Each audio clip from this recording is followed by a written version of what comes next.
Thank you, ladies, for joining me. Hi, Corinne. I think I saw my mom hop on. Hi, Thelma.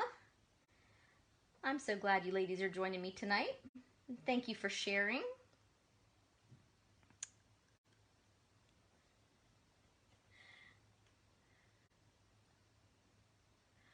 Oh, you ladies are cracking me up. I love you guys.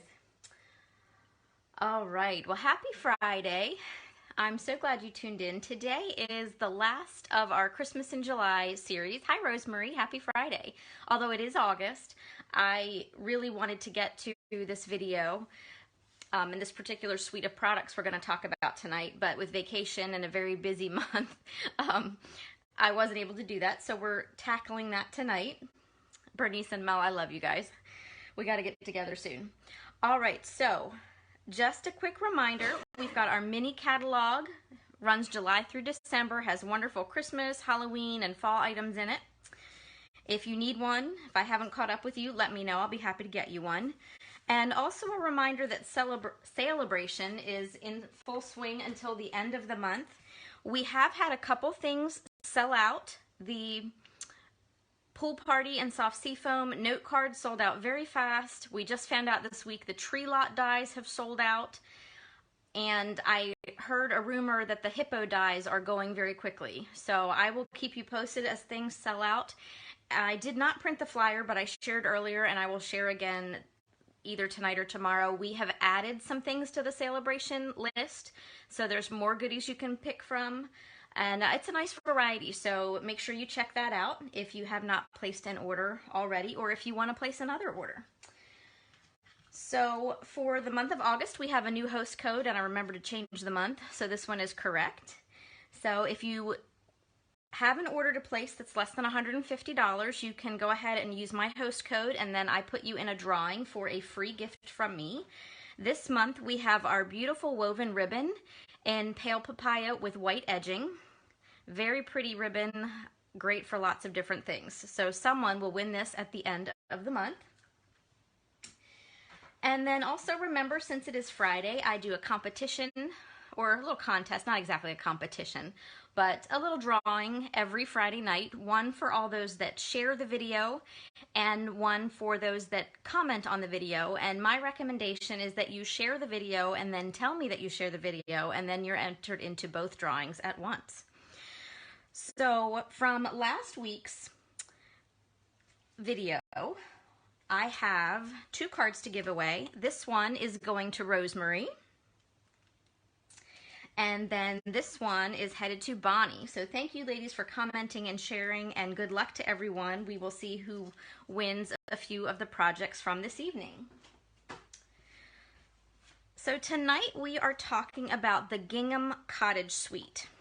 It's on page 58 of your holiday mini, and it covers a lot of holidays. It's not just Christmas. So it has designer series paper, which is largely the focus tonight, but we'll get to that in a minute. A stamp set and a matching die set, and then some accessories as well. So let me talk about that. We'll get that out of the way. So we have the Cottage Wreath stamp set. This is photopolymer, so you do need that little extra cushion underneath. But it's really fun. We have the nice kind of soft leafy wreath. We have the twig wreath, which there's a lot you can do with this. The bow, some greenery, leaves. I know not everybody is a fan of spiders, so thank goodness this one isn't too graphic, and I'm not a fan myself, but we have a little spider there. We're going to talk about him later. And some verbiage as well. And then we also have the Country Wreaths die set. There's 22 dies in here. I had to break down and put mine on a magnet sheet because they were starting to hop all over the place. And we have 4 wreath shapes, 2 that are just die cut. You don't coordinate with the stamps. 2 that are frames. These 2 here coordinate with the stamps in the set specifically. And then we have an outline stamp for the one bow. This is probably my favorite piece, this little intricate die cut bow. I use that quite a bit.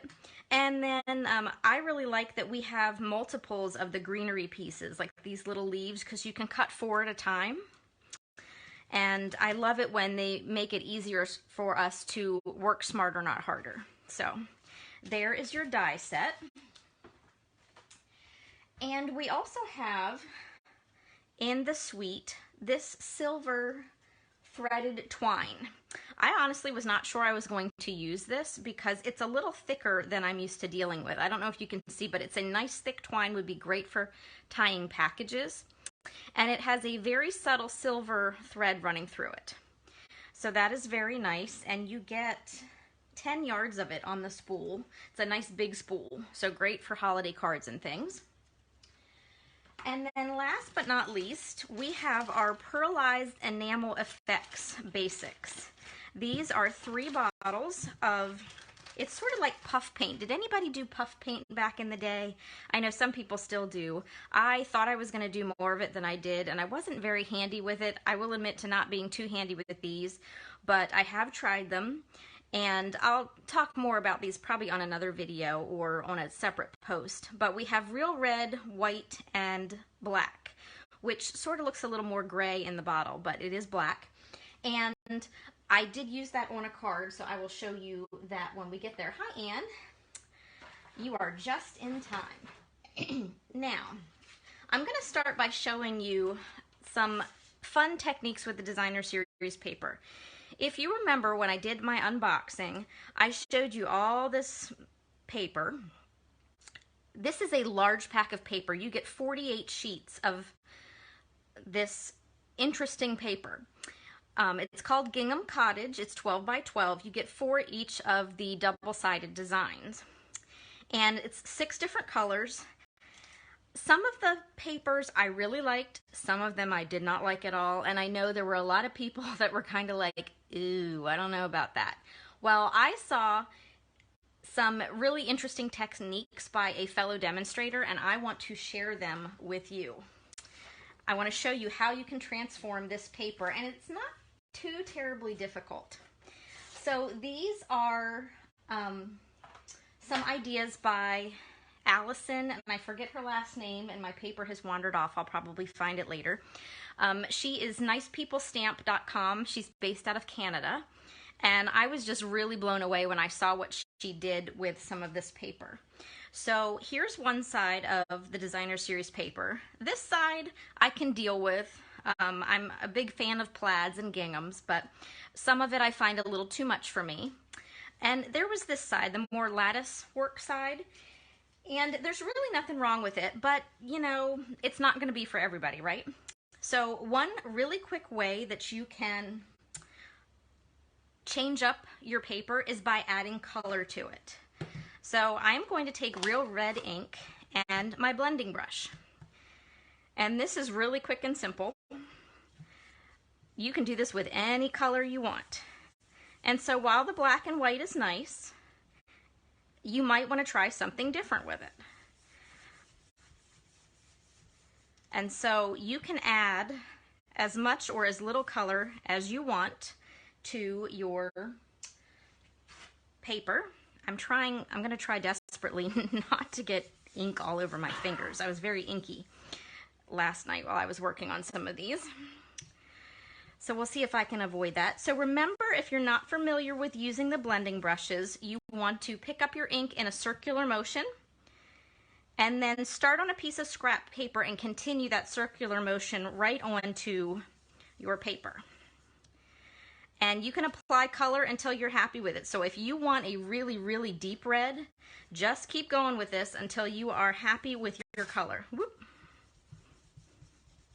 But look at that. Isn't that different from that black and white that I started with? Hi, Christy. Welcome. So that is just one option you have for changing the look of your Designer Series paper. And I know you're thinking, okay, so what? Check this out. Here's a card I made by changing that background color up. Isn't that cool? I applied that real red. I gave it a little deeper color. I'll probably go back and add some more color to this before I finish. I added one of our tailor-made tags, used the leaf image and the die-cut bow, added a twine bow and some sequins, and I've got a cute little Christmas card. that looks really different than that black and white that I started with.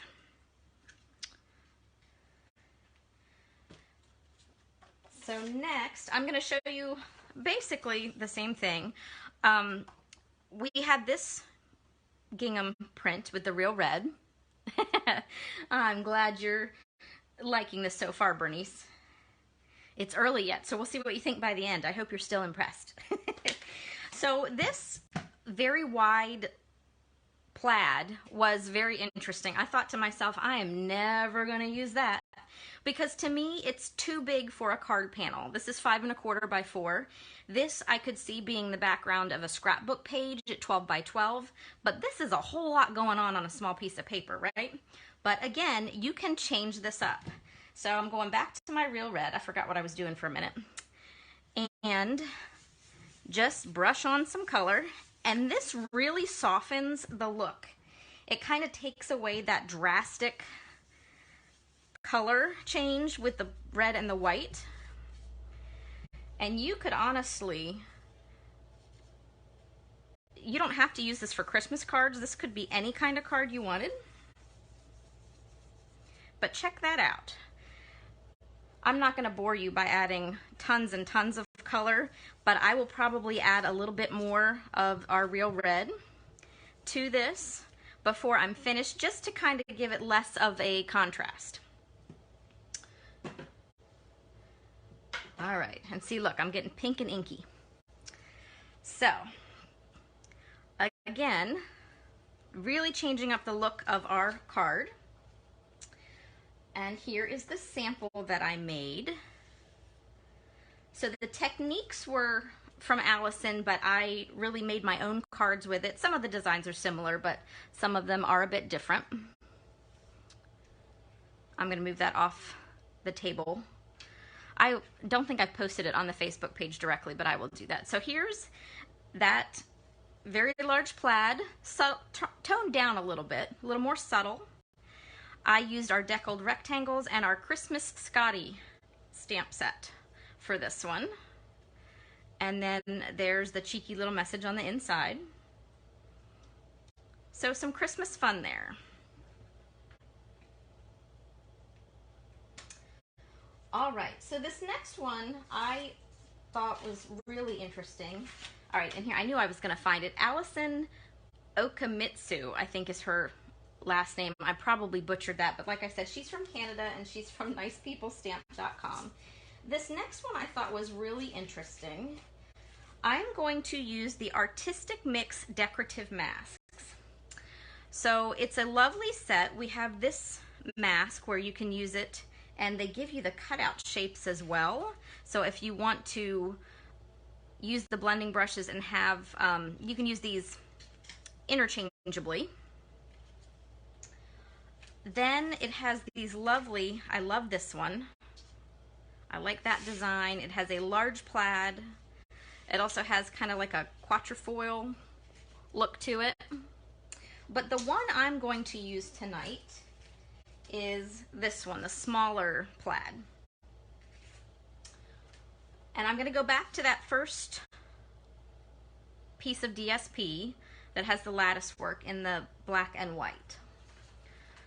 And let's see here. I think I'm going to fold my scrap paper over so you don't have to look at that glaring red, but I can still preserve my work surface. So I'm going to take this piece of Designer Series paper and I'm going to lay my mask over top. Now I could use painter's tape or washi tape and glue this down, but I'm going to be brave tonight and try not to. And it's up to you where you want to position your mask. I think I'm going to leave it there. It would probably be a smidge easier if I did glue it down, but you don't want to see me take all night. Hi Linda, welcome.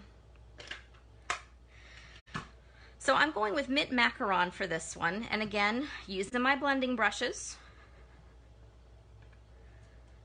And I'm going to hold it in place and just cycle on my ink. And again, you can go as dark or as light as you want with your color.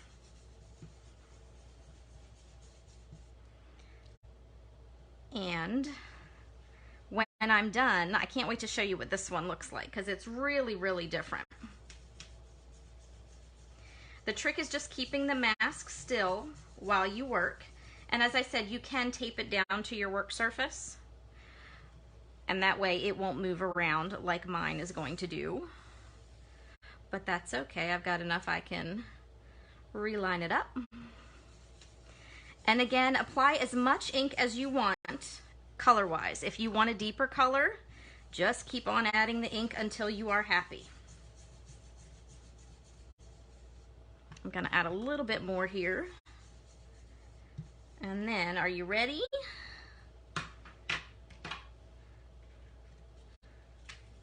Look at that. Really, really changes the look of that designer series paper. But of course you want to see it in a sample, right? So here we go. Definitely changes the look of the paper. I added a label. This is our new, I think it's called decorative circle punch that we have. I've been dying to use it, and it really works well with this label and the sentiment from, I think it's the Christmas to Remember stamp set that carried forward from last year. And then I added the bow, which I die cut, and some of the little holly berries and leaves.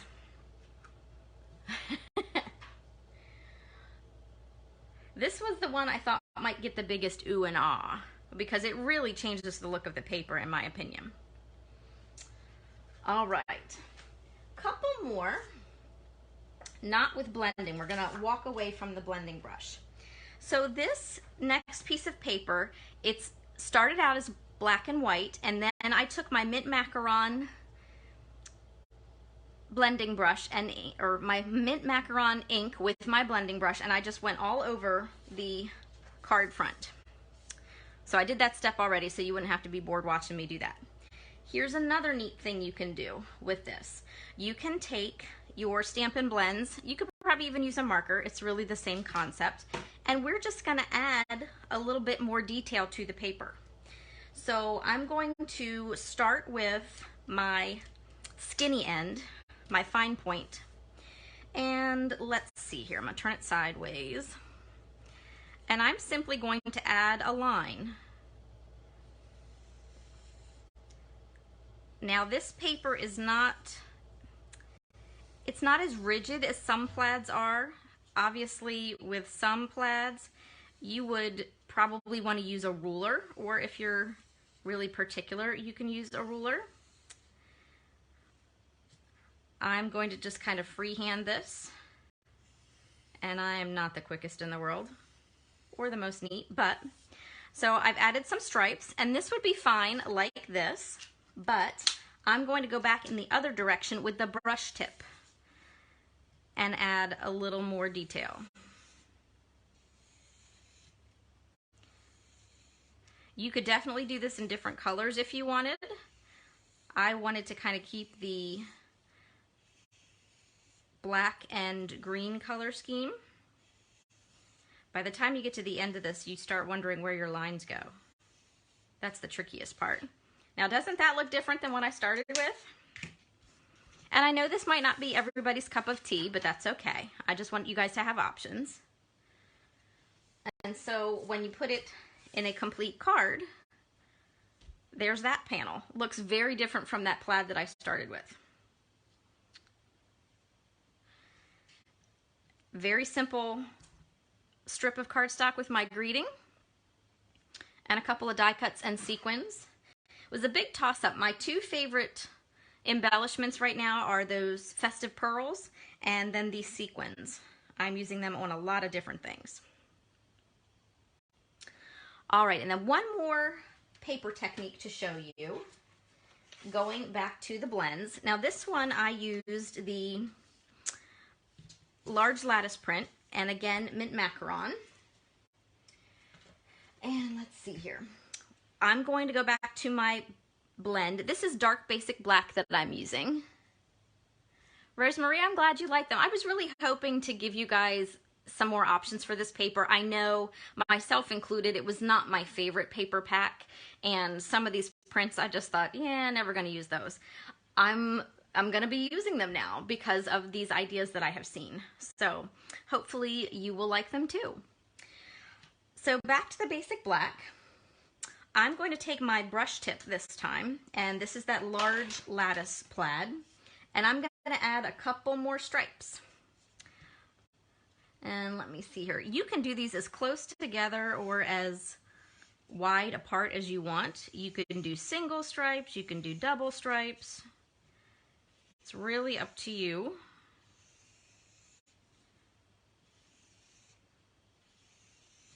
So pardon my slow coloring here. Whoop. I find it easier to start on the edge of the paper because I was having difficulty if I tried to go off the paper onto the paper. Does that make sense? And now this looks cute, right? But I'm gonna flip it around the other way and then add some more stripes. I think I'm gonna switch to my fine tip side though.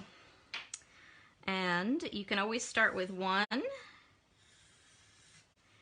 And if you decide you want more, then you can add more. And I think I will. I think I'm gonna add a second stripe.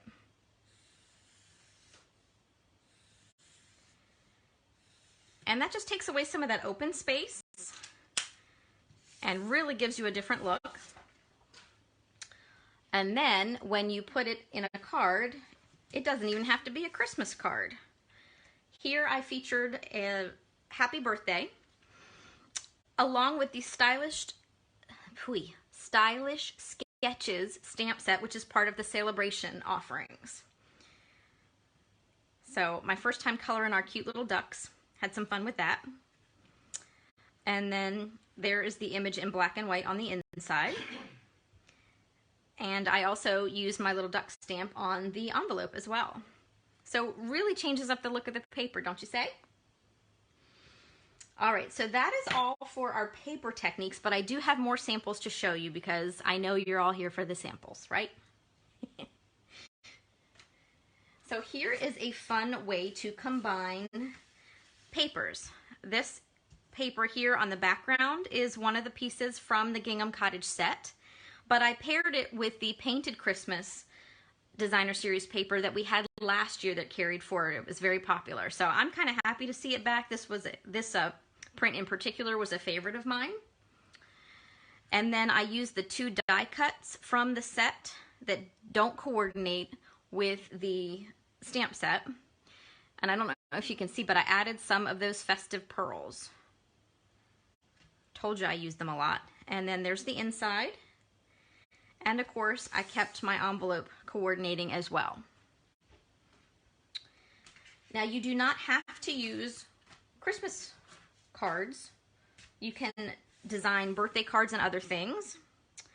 Here is a simple design. I kept the paper the same. Used our layering circles and our Scotty Dog punch. And more of those sequins. And this one is a birthday card. I couldn't remember if I put birthday or Christmas on the inside. And I just added a strip of the coordinating designer series paper to the inside and to my envelope. So there's a fun birthday card somebody will get in the mail. Or maybe somebody will win it. I don't know. I haven't decided which ones are going to be my prizes yet. Now these large scale plaids and prints were ones I thought I would not use, but I saw something similar and decided I really, really like this, and I like keeping in the color family. So this one is basic gray, and what I did was I took a large panel for the front of my card, layered the flip side of it, which is the smaller plaid, and I covered up most of it. So it's a little less obnoxious this way. But I just layered it with some cardstock, and then I figured out what sentiment I wanted to use. The little splooshes here are actually from that Stylish Sketches celebration set as well. We have 3 images and then the little splatter stamp. These are some of my favorites because you can do so much with it. And so I just edged around my sentiment and added some matte dots. And I haven't decided, I haven't finished the inside because I was finishing up this one before I came online tonight, but I'm either going to use some of the paper on my envelope flap and on the inside, or I might just edge the bottom of the envelope and the panel inside with my splatter stamp as well. All right, so you can also take that gingham paper and create a baby card. This one, I simply figured out what colors I wanted to focus on. So I pulled together Flirty Flamingo and Blushing Bride. Used the smaller plaid on the envelope flap and the front of the card. Here I used the largest of the stylish shapes. Ooh, high praise from Bernice. Thank you, Bernice. I'm so glad you liked it. I was kind of worried about what everybody would think of these, so I'm glad you guys are liking the projects. I did my wreath in mint macaron, and then I used the die cut. And I added some of those foliage pieces, the die cuts as well. And it was so great because I used a small scrap of Blushing Bride and one of Flirty Flamingo, and I could cut two at the same time, and I ran them all through the machine at one time. So 4 pieces in one swoop of the machine. And then I added some of our iridescent rhinestones. This is a greeting from our Charming Sentiment set. It was one of the first things I ordered, and I have honestly not used it a whole lot just because I've been busy working on other things. But I love this set because you get a ton of sentiments, and each one comes with a die cut, and that'll cut out the words. And then there's some bonus pieces in there as well, like birthday candles that I haven't even played with, and I can't wait to get in and see what I can do with that. So I highly recommend the Charming Sentiments bundle if you are looking for some great ways to have wording for your cards and have the ability to cut them out as well if you've got a die cutting machine. And then on the inside, I kept it simple with a strip of designer series paper and my inside sentiment. All right, these next few cards are inspired by Rose Ward. She is another demonstrator. And I took some of her ideas, but I changed them up a little bit. This is a fun fold that she did where I cut part of the front of the card off and added a piece, so it's a little bit different. Here I used some of that twine that I was sure I was not going to use, and I kept it really simple. I just put a little knot in it before I attached it to the card. So it's nothing fancy, but it gives it a little something as opposed to keeping it straight on the card. Now, I was talking about those pearlized effects at the beginning, and here I used them on the card. They didn't puff up quite as well as I thought they might, but I was also being very cautious because I didn't want to mess up my project. I added some of the white and the real red to the wreath just to give it a little accent, and then added some to the bow as well. So there's a little fun fold card for you. And I kept the theme going with that gingham print on the envelope. It's a snazzy little card.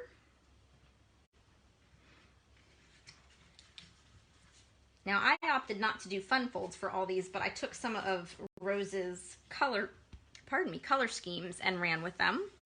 Here is a fall card. So my envelope has the leaves. I used the 2 die cut pieces from the wreath. For this one, I actually took the outline for the foliage stamp and cut it 3 times in Cajun Craze, and I layered it behind the wreath for a little bit more color. This one, I added the crushed curry bow, some of that twine, and I embossed the panel here with, this is the gingham embossing folder. And this piece of paper was one I honestly thought I was not going to use, because I was not keen on that at all. And then it's a simple Thanksgiving card. And I liked it so much that I decided to use the same thing and just do it slightly different with the flip side of the paper. So again, I have Mossy Meadow and Crumb Cake for my pieces with those accents in Cajun Craze. My bow is crushed curry. And this one I use the quatrefoil embossing folder on the front. So these were some of my favorite, I think. I'm a big time fall girl. I love fall. I can't wait for fall to get here. Love those crisp leaves, the cool temperatures. It's just my season. All right. Now this next card, if you were watching last week, you saw a peek at this. I was using the Lights Aglow set last week, which is the gold paper and the black background, but I stamped that twiggy looking wreath for a Halloween card, added that funky little spider. and some of the foliage, and there is a kind of elegant Halloween card for you. And I have one more card in the Halloween department and another quick technique I wanted to share with you. So here is the last card. I probably should have waited and showed you after I did the technique, but I didn't think about that. So here is another very bright piece of paper. Again, one I thought, well, I'll have to see if I can do something Halloween with it because this big print is not my favorite. I added one of these stylish shapes squares. This is the largest one. The greeting is from the Cutest Halloween set, which was from last year. My new Halloween stuff has not arrived yet. I have a little bit of it on the way. But you might be thinking, if you noticed, there's no spider wreath in the set. It's just the standalone set. I was trying to think, how could I do something different with that spider stamp? And there might be a way that I could do this with my Stamparatus. I've seen it done before, but I haven't had time to fool with it. So I was just kind of thinking, okay, what can I do here? And I came up with another idea. When you die cut the fancy filigree wreath, I'll call it, these pieces here, you get some interesting shapes when you're finished. For example, let's see. I should have brought them over. You get one of these and one of these. And I'm determined I'm going to do something with these. I'm thinking probably more of this, but I'm also thinking you could probably draw legs on them and put googly eyes and make some fun cards for little ones if you've got any little ones that have birthdays. But I also think this might be fun for a manly card if you do them in a couple different colors and you work it out right. So we'll see if I come up with anything for that. But I was thinking, there's got to be something I can do with this, right? So here's how I did that spider wreath. Thank you, honey. So for this sample, I'm going to show you, I'm using a circle instead of a square. So I did it on a square here, but I decided I'll show you with the circle. This is another one of the stylish shapes. So I'm going to take this oddball shape here and put it right in the middle. And actually, before I do that, I'm going to bring over my Stampin' Pierce mat because this is a photopolymer stamp. Now, if I knew I was going to have something to cover in the middle, I would honestly take a little bit of adhesive and put it here, probably kind of just a bare little dot, maybe even a glue dot, and put this in place. But I don't want to muck up the middle because I'm going to stamp my trick or treat in the middle when I'm done. So I'm just going to kind of hold it here. So I'm going to kind of make sure I've got it centered and check this. This is kind of just going to be my placeholder. So I'm going to use Blackberry Bliss ink and stamp at the top. Whoop, got a little close there. And bottom. Then on the right and the left. And it just so happens that this is right about the right size that you can put one spider in between on the top and the bottom. Just basically you're filling in the blanks. And then when you're done, look at that, you created your own wreath. Isn't that kind of cool? And if you can't do that with every single stamp in the set, and I didn't have enough time to play, but I think you could finagle it with probably a larger shape with the greenery here and the leaves as well. So I just wanted you to have that other option, and I just thought it was fun. It's a really basic wreath that's not part of the wreath set, but look how I made a cute little Halloween card with that paper I wasn't sure I liked and that spider stamp I wasn't sure I liked, but it came out really cute. All right, so that, ladies and gentlemen, is the Gingham Cottage set. So I really hope you enjoyed seeing how to transform the paper and the different ways you can use it and the different holidays you can use it for. It's not just a Christmas set. There's a lot of holidays to cover, and it can be all occasion as well. And with it being such a large paper pack, you could really churn out multiples if you've got a design that you like. So that is it for this evening. We are done with Christmas in July until next year. Of course, we are going to have Christmas coming up as we get closer to the holidays, but that's it for now. So thank you for tuning in for that. I will be back on Monday evening at 8:30 with a Mystery Monday project for you. So I will post a supply list in the morning, and you can either come and just observe the idea, or you can gather your supplies and craft along with me, but you won't get to see the design till 8:30 when we go live. And then I will be back next Friday night with a video as well. I have decided I'm going to keep my topic a secret. I know what I'm going to do. It's going to be something a little bit different, but I'm going to keep it to myself, and you'll just have to tune in and see what I do. So hopefully you'll tune back in to see what the mystery is all about. So, all right, ladies and gentlemen, thank you so much for watching. I hope you have a great weekend. I hope you have lots of crafting time. I know that's always my goal every weekend, all the time. I'm happiest when I'm crafting. But I hope you have a great week, and take care. Happy crafting.